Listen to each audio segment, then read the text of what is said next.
ഞാൻ ഇയാളെ കൂട്ടുകാരാക്കിയില്ലല്ലോ അല്ലാഹുവേ. 9 കൂട്ടുകാരെ ഞാൻ പറഞ്ഞു തരാം.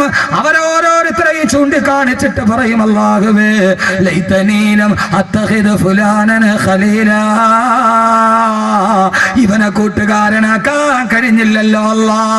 പടച്ചവനെ, സാലിഹീങ്ങള്, ഈ നല്ലവര്, സയ്യിദുകള്, അഹ്ലു ബൈത്തുകള്, പണ്ഡിതന്മാര്, ഹാഫിളീങ്ങള്, ആലിമീങ്ങള്, അല്ലാഹുവേ നന്മയ്ക്ക് വേണ്ടി ഒരുമിച്ച് കൂടിയവര്, ഇവരുടെ കൂടെ എനിക്ക് കൂടാൻ കഴിഞ്ഞില്ലല്ലോ അല്ലാ.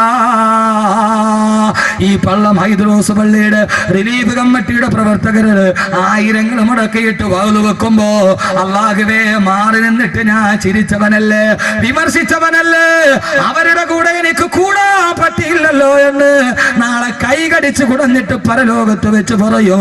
എന്നിട്ട് വഴിപടപ്പിച്ചവനെ കാണിച്ചിട്ട് പറയും, അല്ലാഹുവേ ലഖദ് അളല്ലനി അനി ദിക്രി ബഅദ ഇദ് ജാഅനി, ഇവനാണ് എന്നെ വഴിപടപ്പിച്ചത്. മോശം കൂട്ടുകാരൻ, കള്ള് കുടിക്കാൻ പൈസ ഷെയർ ചെയ്തവൻ, അവനെ നോക്കിയിട്ട് പറയും, അല്ലാഹുവേ ലഖദ് അളല്ലനി അനി ദിക്രി ബഅദ ഇദ് ജാഅനി, യാന അല്ലാഹുവേ ഇവനാണ് എന്നെ വഴിപടപ്പിച്ചത്, അല്ലാഹുവേ ഇവളാണ് എന്നെ വഴിപടപ്പിച്ചതെന്ന് നാളെ പരലോകത്ത് വെച്ച് വിളിച്ചു പറയുമെന്ന് അല്ലാഹുവിന്റെ വിശുദ്ധ ഖുർആൻ. അതുകൊണ്ട് സഹോദരങ്ങളെ, ഈ ദുനിയാവിൽ കൂട്ടുകാരെ തെരഞ്ഞെടുത്തോ. 9 കൂട്ടുകാരെ ഞാൻ പറയാൻ പോവുകയാണ്. പൊന്നുമോനെ, ഇന്റർനെറ്റ് നമ്മുടെ കൂട്ടുകാരനല്ല, ശാസ്ത്രം നമ്മുടെ കൂട്ടുകാരനല്ല, ആഭാസങ്ങൾ നമ്മുടെ കൂട്ടുകാരനല്ല. നമ്മുടെ കൂട്ടുകാരൻ ആരാവണം? അല്ലാഹു 9 കൂട്ടുകാരെ ഖുർആനിൽ പറയുന്നുണ്ട്. നല്ല കൂട്ടുകാരനെ തിരഞ്ഞെടുക്കാൻ അല്ലാഹു നമുക്ക് തൗഫീഖ് നൽകി അനുഗ്രഹിക്കുമാറാകട്ടെ. അല്ലാഹു തൗഫീഖ് നൽകി അനുഗ്രഹിക്കുമാറാകട്ടെ. അതുകൊണ്ട് കൂട്ടുകെട്ട് പ്രധാനമാണ്. വയൗമ യഉല്ലു ളാലിമു അലാ യദൈഹി. ഞാൻ തൊപ്പി വെക്കാത്ത ചൂടായതുകൊണ്ടാണ് കേട്ടോ. കാസർഗോഡ് ഒരു ഭയങ്കര മോമാരാ. ഞാൻ കഴിഞ്ഞ പ്രാവശ്യം വാതിൽ വന്നപ്പോൾ ഒരാൾ എന്നോട് ചോദിച്ചു, ഉസ്താദ് ഈ തലമുടി ഗൾഫ് ഗേറ്റിൻ്റെ ആണോ?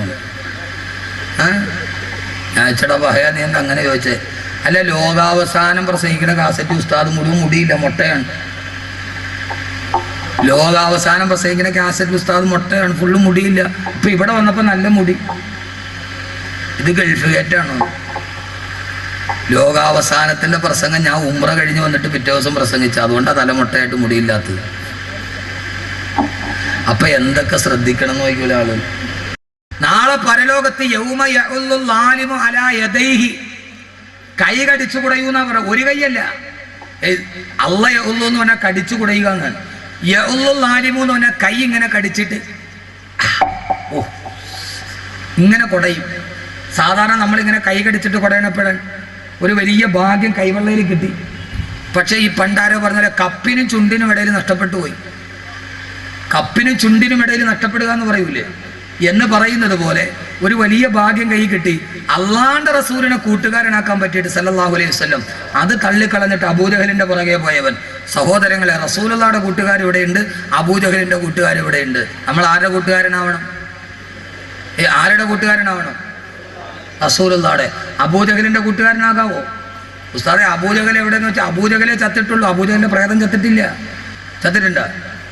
അല്ല ഉസ്താദെ, അബൂജഹലിന്റെ പ്രേതം ഞങ്ങളുടെ കാസർഗോഡ് നെല്ലിക്കുന്ന് പള്ളത്ത് എവിടെയെങ്കിലും ഉണ്ടോ ഉസ്താദെ എന്ന് ചോദിച്ചാൽ ഞാൻ പറയും പോയി അന്വേഷിച്ച് നോക്കും, 1-2 ഒക്കെ കാണും. ഒരെണ്ണത്തിന് ഞാൻ പറഞ്ഞോട്ടെ, ഹജ്ജിന് പോയവർക്കറിയാം, ഹറമിന് ഏറ്റവും തൊട്ടടുത്ത വീട് ആരുടേതാ? ആരുടെ വീടാ? അബൂജഹലിന്റെ വീടാണ്. അബൂജഹലിന്റെ വീട് കഴിഞ്ഞിട്ടാണ് അള്ളാഹുവിന്റെ റസൂലിന്റെ വീട്. ഹറമിനോട് ഏറ്റവും അടുത്ത വീട് അബൂജഹലിന്റെ വീടാ, അത് കഴിഞ്ഞിട്ടാണ് അല്ല ഉസ്താദ് അള്ളാഹുവിന്റെ റസൂലിന്റെ വീട്. ഹറമിൽ ബാങ്ക് വിളിച്ചപ്പോ അകലെ കിടന്ന റസൂലുള്ള നിസ്കരിക്കാൻ പള്ളിയിൽ വന്നു, തൊട്ടടുത്ത് കിടന്ന അബൂജഹൽ നിസ്കരിക്കാൻ പള്ളിയിൽ വന്നില്ല. അപ്പൊ ഇപ്പോഴും നമ്മുടെ നാട്ടിലെ പള്ളിയിൽ ബാങ്ക് വിളിച്ചു, തൊട്ടടുത്ത് കിടക്കണ ഒരുത്ത് നിസ്കരിക്കാൻ വന്നില്ലെങ്കിൽ അവൻ അബൂജഹലിന്റെ പ്രേതവാ. അതെന്താ സമ്മതിക്കാത്ത? അബൂജഹലിന്റെ ചിന്ത അത് തന്നെയല്ലേ? പള്ളിയുടെ തൊട്ടടുത്ത് താമസിക്കുന്നു, ബാങ്ക് വിളിച്ചിട്ട് പള്ളിയിൽ കയറാൻ അവന് മനസ്സില്ല.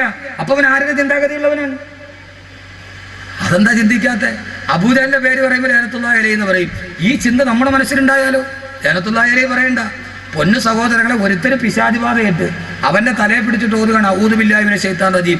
1000 പ്രാവശ്യം ഓതി. ഈ ഓതണവനാരാ? 1-ാം നമ്പർ ശൈത്താൻ. അപ്പൊ പിന്നെ ഇവന്റെ ശൈത്താൻ പോകും. നമ്മൾ ആദ്യമായിട്ട് നമ്മൾ അബൂജഹലിന്റെ കൂട്ടുകാർ, അബൂജഹലിന്റെ കൂടെന്താ?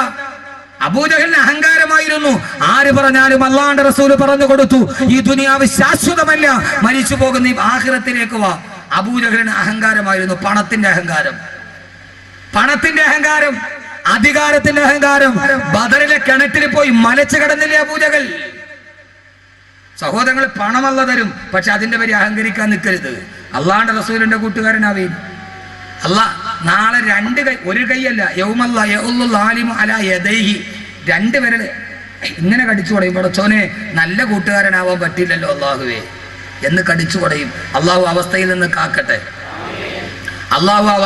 കാക്കട്ടെ, അള്ളാഹു സുബ്ഹാനഹു വ തആല നമ്മളെ നല്ല കൂട്ടുകാരാക്കി തരട്ടെ.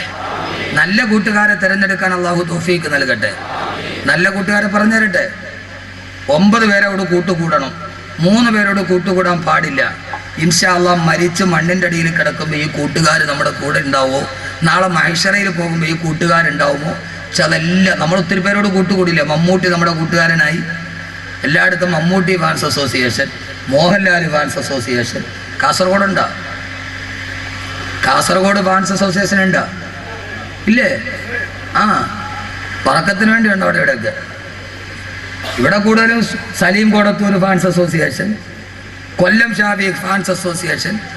അടുത്ത വീട്ടിലെ കല്യാണത്തിന് എല്ലാവർക്കും ഒരുമാതിരി. മോനെ, ഇതൊക്കെ തീരും. കൂട്ടുകാരനാരാവണം? മഹിഷറയിലെ 2 സൈസ് കൂട്ടുകാരുണ്ടെന്ന് ഖുർആൻ. ഇൻഷാ അല്ലാഹ് നാളെ നമ്മളത് പറയും. ഇന്ന് ദുനിയാവിലെ കൂട്ടുകാർ പറ്റുന്നിടത്തോളം പറയാം. അള്ളാഹു തൗഫീക്ക് നൽകട്ടെ. എത്ര മണിക്കാണ് നിർത്തണ്ടേ? രാവിലെ? ഇത്രയ്ക്ക് ദയയും ദാക്ഷിണ്യം ഇല്ലാത്ത ആളുകളായി. ആ താല്പര്യം അള്ളാഹു നിലനിർത്തി തരട്ടെ. അതാ കുഞ്ഞിന്റെ ആഗ്രഹം കൊണ്ട് പറഞ്ഞതാണ്. അള്ളാഹു ആഗ്രഹത്തിനുള്ള പ്രതിഫലം തരട്ടെ. 9 കൂട്ടുകാർ. ഒന്നാമത് നമുക്ക് തുടങ്ങാം. അള്ളാഹു സ്വീകരിക്കട്ടെ.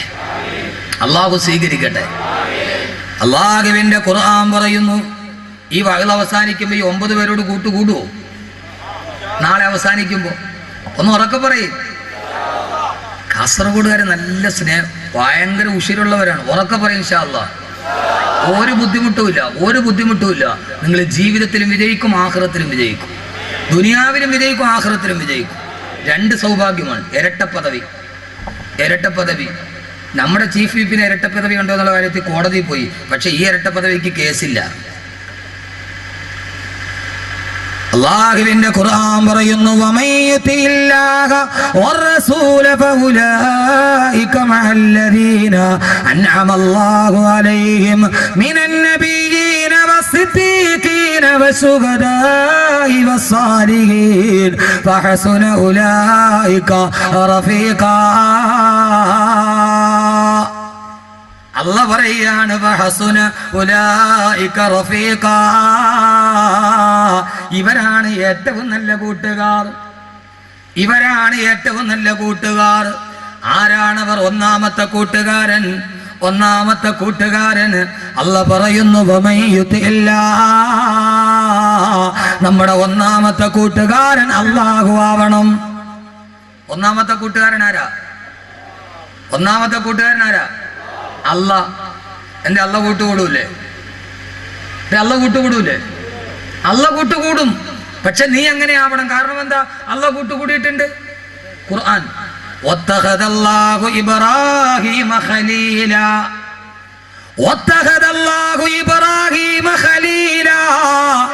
ഇബ്രാഹിം നബി എൻ്റെ ഏറ്റവും അടുത്ത കൂട്ടുകാരനാണെന്ന് അല്ലാഹു തന്നെ വിശുദ്ധ ഖുർആനിൽ പറഞ്ഞു. ഇബ്രാഹിം നബി ആരാ? എൻ്റെ ഏറ്റവും അടുത്ത കൂട്ടുകാരൻ. അല്ലാഹു അങ്ങനെ ആക്കട്ടെ. ആ കൂട്ടുകാരൻ എവിടെയാ ഇരിക്കുക?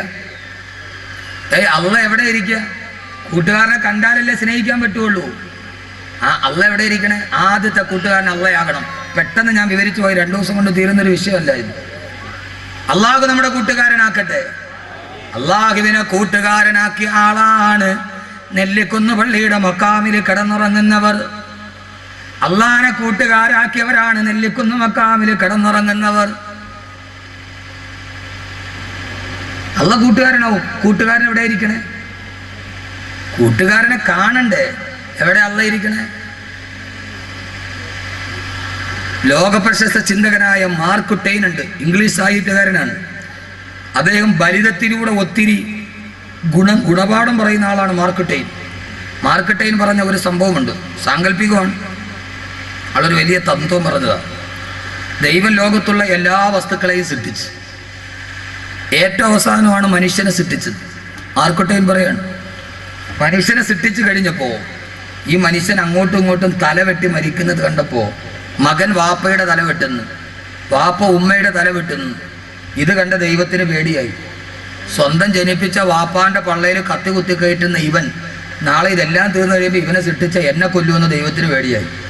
മാർക്ക് ട്വെയിൻ പറയാണ്, അവസാനം ദൈവം എന്ത് ചെയ്തു എന്നറിയോ? ഈ മനുഷ്യൻ തന്നെ കാണാത്ത ഏതെങ്കിലും ഒരു ഒളിത്താവളത്തിൽ പോയി ഒളിച്ചിരിക്കാൻ തീരുമാനിച്ചു. അങ്ങനെ ദൈവം മനുഷ്യൻ കാണാത്ത ഒരു ഒളിത്താവളം അന്വേഷിച്ച് യാത്രയായി. ദൈവം മനുഷ്യൻ കാണാത്ത ഒരു ഒളിത്താവളം അന്വേഷിച്ച് യാത്രയായി. ആദ്യം ദൈവം ഹിമാലയ പർവ്വതത്തിൻ്റെ മുകളിൽ പോയി ഒളിച്ചിരുന്നു. ഇവിടെ മനുഷ്യൻ തന്നെ തേടി വരില്ല എന്ന് ഉറപ്പിച്ചപ്പോഴാണ് വിമാനത്തിൽ പാഞ്ഞു പോകുന്ന മനുഷ്യനെ ദൈവം കണ്ടത്. ദൈവം ഇറങ്ങി ഓടി. സാങ്കല്പികമാണ് കേട്ടോ. ഫോർ എക്സാമ്പിൾ, അല്ലോ ഉസ്താദ് ഇത് ബുഖാരിയിലുണ്ടോ എന്ന് ചോദിച്ചാൽ എൻ്റെ അടുക്കൽ വരരുത്. ഇത് ബുഖാരിയിലുണ്ടോ എന്ന് ചോദിച്ച് വരരുത്. ഞാൻ ഈ റബീഉൽ അവ്വലിന് എൻ്റെ പള്ളിയിൽ ഹുബ്ബുൻ നബിയെ കുറിച്ച് പ്രസംഗിച്ചു. അപ്പോൾ ഒരു ഹദീസ് പറഞ്ഞു. ജുമാ കഴിഞ്ഞ ഉടനെ ഒരു പഹയൻ എൻ്റെ അടുത്ത് പാഞ്ഞു വന്നു, നിങ്ങളാ പറഞ്ഞ ശരിയായില്ല. ഞാൻ ചെന്ത് ആ പറഞ്ഞ ഹദീസ് ബുഖാരിയിലുണ്ടോ? അപ്പോൾ അതാണല്ലോ പരിപാടി. ഞാൻ ചെന്ത് കാര്യം, ബുഖാരിയിലുണ്ടോ ഹദീസ്? ഞാൻ ഇമാം ബുഖാരി പറഞ്ഞാലേ നീ ഹദീസ് അംഗീകരിക്കുള്ളൂ. അതെ, ബുഖാരി പറഞ്ഞാലേ ഞങ്ങൾ അംഗീകരിക്കുള്ളൂ. ഇല്ല, ഞങ്ങൾ അംഗീകരിക്കില്ല. ഞാമരുടെ ഇമാം അബു അബ്ദുല്ല മുഹമ്മദ് ബിൻ ഇസ്മായിൽ റഹിമഹുല്ല ഒരു ഹദീസ് റിവായത്ത് ചെയ്താൽ നീ സ്വീകരിക്കൂ. അപ്പോൾ ഞങ്ങൾ സ്വീകരിക്കില്ല. ഞാമയുടെ ഓൾ ഇന്ത്യ ജാഹിലി, അതാണ് ഇമാം ബുഖാരിയുടെ പേര്. എടാ, ഇമാം ബുഖാരിയുടെ പേരാണ് ഞാൻ പറഞ്ഞത്. അവൻ ഇമാം ബുഖാരിയുടെ പേരറിയില്ല, എന്നിട്ട് അവൻ്റെ ചോദ്യം ബുഖാരി പറഞ്ഞാണ്. അപ്പോൾ ഇത് ബുഖാരിയിലുണ്ടോ എന്ന് ചോദിച്ചാൽ ഞാൻ ഉത്തരവാദിയല്ല. എൻ്റെ പൊന്നു സഹോദരി, ഇതൊരു എക്സാമ്പിളാണ്. അപ്പോൾ ദൈവം ഓടി ഓടി ഓടി സമുദ്രത്തിൻ്റെ അടിയിൽ പോയി ഒളിച്ചിരുന്നു. ഇനി ഇവിടെ മനുഷ്യൻ തന്നെ തിരക്ക് വരൂല എന്ന് ഉറപ്പായപ്പോൾ നോക്കിയപ്പോൾ മുങ്ങിക്കപ്പലിൽ വരുന്നു മനുഷ്യൻ.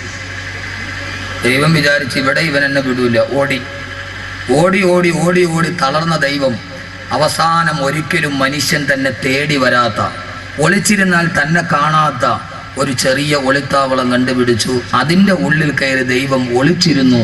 ഇന്നേ വരെ മനുഷ്യൻ അവിടെ ദൈവത്തെ അന്വേഷിച്ചു പോയിട്ടില്ല. മാർക്ക് ട്വെയിൻ പറയുകയാണ്, ആരും കാണാതെ ദൈവം ഒളിച്ചിരുന്നത് മനുഷ്യൻ്റെ ഹൃദയത്തിൻ്റെ ഉള്ളിലായിരുന്നു. ഇന്നേ വരെ ഒരു മനുഷ്യൻ്റെ ഹൃദയത്തിൻ്റെ ഉള്ളിൽ ദൈവത്തെ തിരഞ്ഞു പോയിട്ടില്ല എന്ന് മാർക്ക് ട്വെയിൻ പണ്ട് പറഞ്ഞിട്ടുണ്ട്. നമ്മളോ